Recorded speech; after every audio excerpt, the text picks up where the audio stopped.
बिल्ली के भाग्य तक छींको टूट गया।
सम्राट भीष्म की लड़की रुक्मिणी ने आपके लिए एक पत्र भेजा है।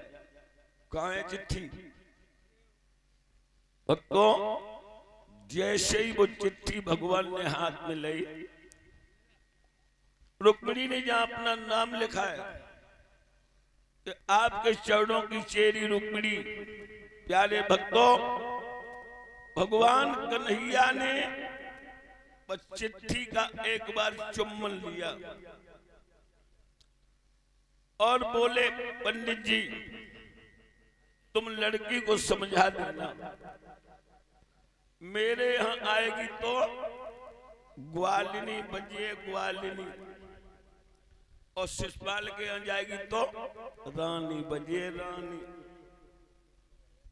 पंडित जी बोले, खूब समझाओ। जब वही कोई समझा, सोई भी आंगन में लौट जाती, निरी दूर इकट्ठी कर लेती। तो यहाँ हमें तो वैसे भी यादवों ने बदनाम कर दिया, अब तुम्हें हमें एक अकल बताएं। बोलो, तुम यादवों से विदाई मांगो, और जब ये लोग विदा करने को चले, सोई तुम मूड पकड़ के बैठ जाइयो और खांसा खांस खांसा खांस खांसा खांस धड़ाम से गिरना, आंखें फाड़ जाइयो, मोते झाग निकाल जाइयो। सो हम कह देंगे, भैया बूढ़ो पंडित वे जाए घरे छोड़े आए, रथ लेके चले और उमे ते ब्यावर गोनो बताए दे सलाह। पंडित जी ने यादवों से विदाई मांगी। भक्तों, सभी यादव उठ करके पंडित जी को सम्मान के साथ विदा कर रहे हैं, और पंडित जी खोपड़ी को पकड़ के बैठ गए। खांसा खांस खांसा खांस धड़ाम से गिरे, आंखें फाड़ गए। बलराम बोले, हमें लग रहा पंडित जी को दौड़ा आता है। अरे इन्हें रोको, 10-15 दिन रुको, गैयन को दूध पियो, मक्खन खाओ, हष्ट पुष्ट हो जाओ, तब चले जाना। कन्हैया बोले, 15 दिन काहे को रोको, महीना भर रोको। जो जो बूढ़ो पंडित मरियो तो सब अहीन ब्रह्म हत्या लगे, तो महीनन दोहरिका में करहिया चढ़े। अगर आपकी आज्ञा मिल जाए तो हम इन्हें घरे छोड़े आए। बलराम बोले बे देखिए श्वेत घोड़ा हवा से भी तेज उड़ने वाले, इन्हें लेके जाओ। और रास्ते में कोई भी लड़की दूध दही मक्खन का लोभ देती रहे, तुम लौटोगे नहीं, सियाने हो गए हो। कन्हैया बोले भैया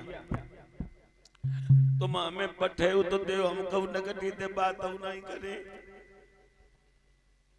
रथ में घोड़ा जोड़ ले,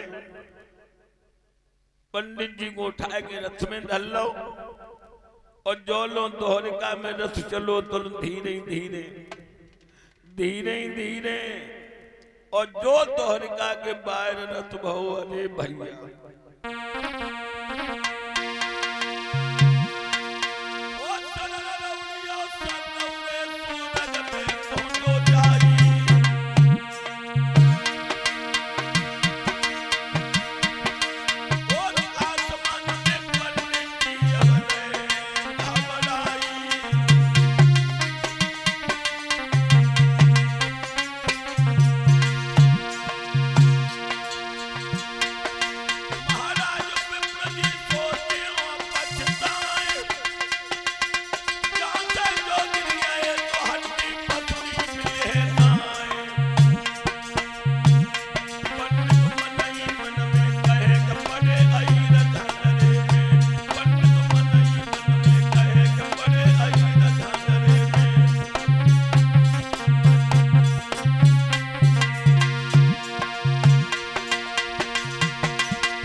रथ धर के उड़ाओ, जब पंडित जी की सांस बंद,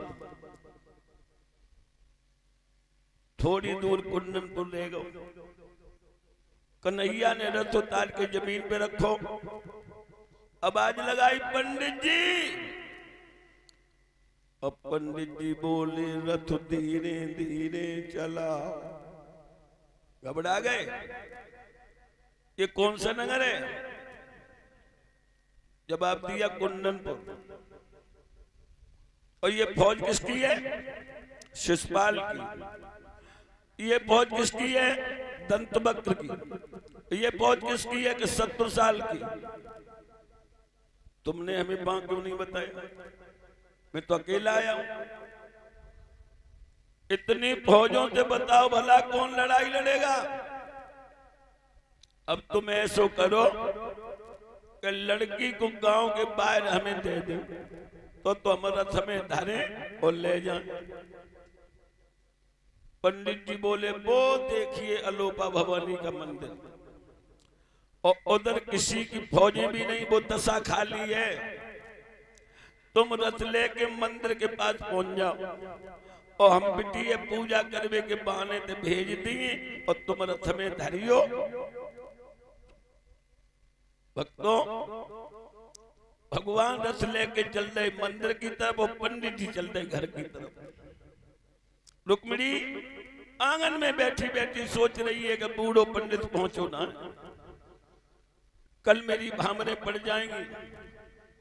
परसों में चंदेली में बहू बन के चली जाऊंगी, मेरा भैया हमें डोली में बिठा लेगा, पेट में कटारी मार के मर जाऊंगी चंदेली में। मैं नहीं उतारी जाऊंगी, मेरी लाश उतारी जाएगी।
तब तक पंडित जी आ गए। अरे आ गए कितने यादव हमें लेने के लिए आए? पंडित जी वो चुप, कितने यादव बड़ो सुतर ढूंढो तुमने, करिया दारू करिया मुझे चना कैसे चुकाला।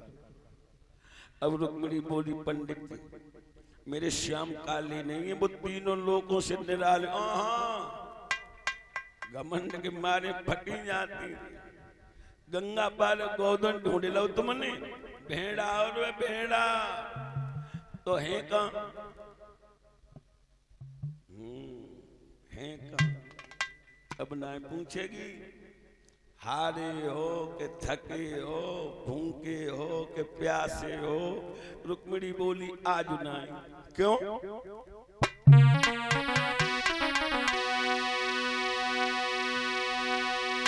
रोटी तुम्हें खबाए तो पंडित तेरा बात लग जावेगी,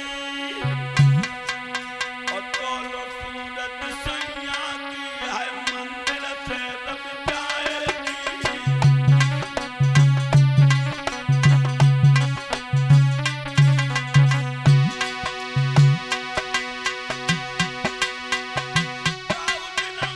पंडित जी मेरी सासुरिया के घर आई हो रे, और मेरे आंगन में बैठी पंडित जी पर भोजन पई हो रे।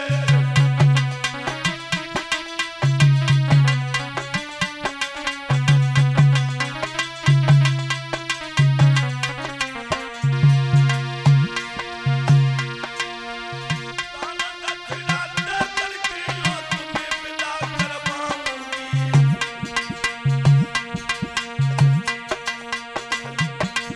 और चिट्ठियां ले जाने को पंडित को एहसान चुकाऊंगी।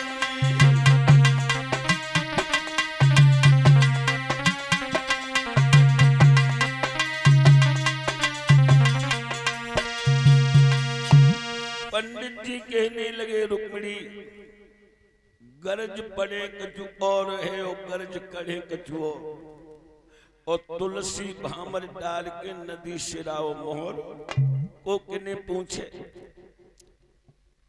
तेरे श्याम को रथ अलोका मैया के मंदिर के पास में खड़ा है, पूजा करने के बहाने से चली जाओ, फिर तुम्हें रथ में धरे और ले जाए। अब तुम जाओ चली जाइए। पंडित जी तो चले गए।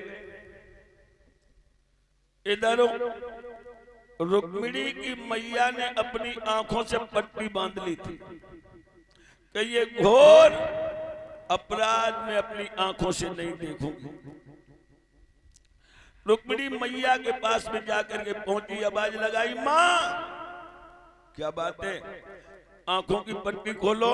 कहने लगी नहीं मैं यूं ही तड़प तड़प के मर जाऊंगी, मगर ये और अत्याचार अपनी आंखों से नहीं देखूंगी। आगे बढ़ के रुक्मिणी ने मैया की आंखों की पट्टी खोल दी।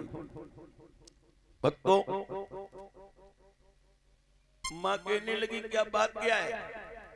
कहने लगी बात कुछ नहीं है, मैं पूजा करने जा रही हूं, चली जा और 4 लड़कियां और साथ करने जाओ, इसे पूजा करा के भोजन नहीं लोटाल खिलाना।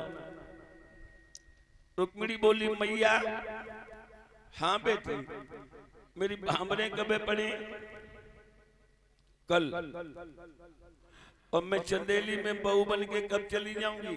परसों। अम्मा बोलो। अब हमारे मन में ऐसी याद कि हम तुम्हारी गुदी लग के पेट भर के रोई लेती।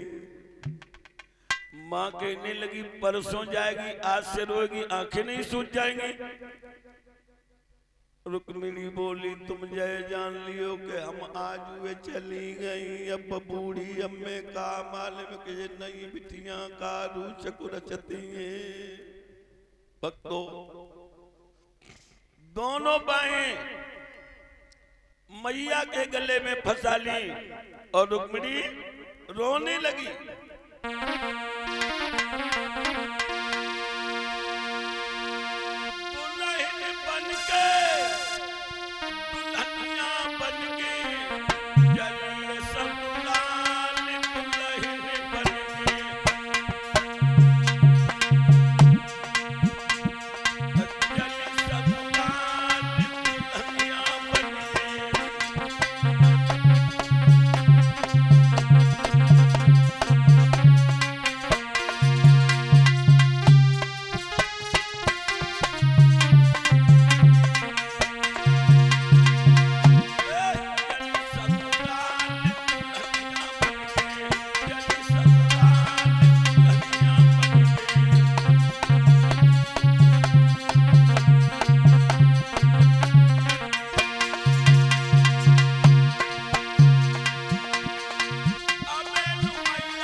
श्री सुखदेव जी बोले, हे राजन परिषद,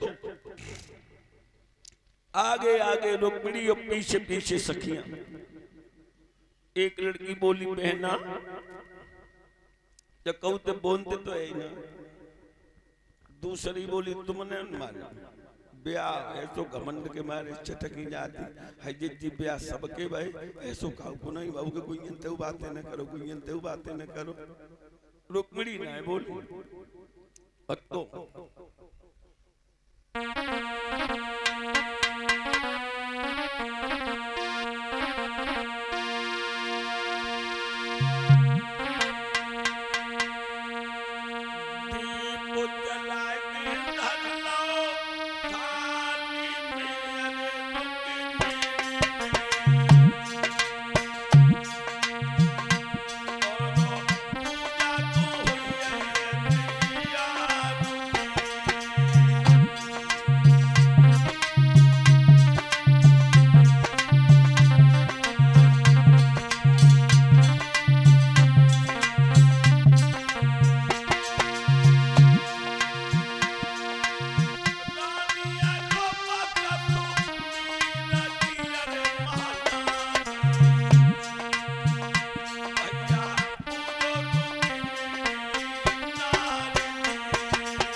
भक्तों